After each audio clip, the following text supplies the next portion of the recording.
This is part 5 of our video series on the Mass. We're going to talk about the procession today.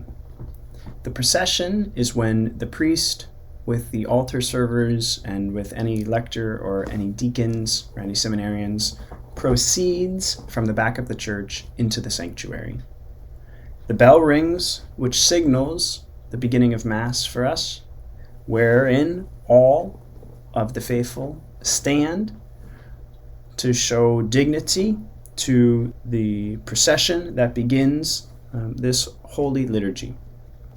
It's significant that the priest and the servers, the altar servers, and all in the procession come in from the back of the church or on a daily Mass from the side, but it's significant that they proceed because that signifies us coming from the world into this holy place. So we're leaving something earthly, something merely temporal, and we're entering into a new space, into a new kind of reality, a new environment in which heaven and earth touch in this holy sacrifice, in this holy mystery.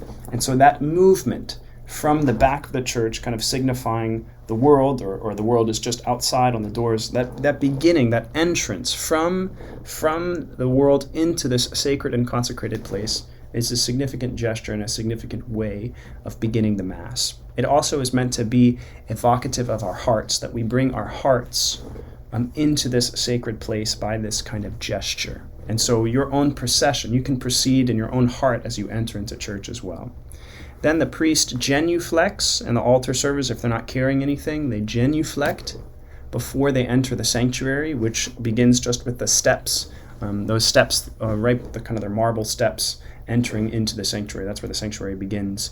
And then the priest and the deacon reverence the altar with a kiss. And that kiss is something really beautiful and sacred, and it signals that the altar is a holy place, that the altar is something holy because on it Christ becomes present, as we'll have occasion to talk about later. So that reverence, that laying down of one's life by reverencing Christ in the altar by a kiss is a beautiful way of beginning Mass. Okay, we'll talk with you next week.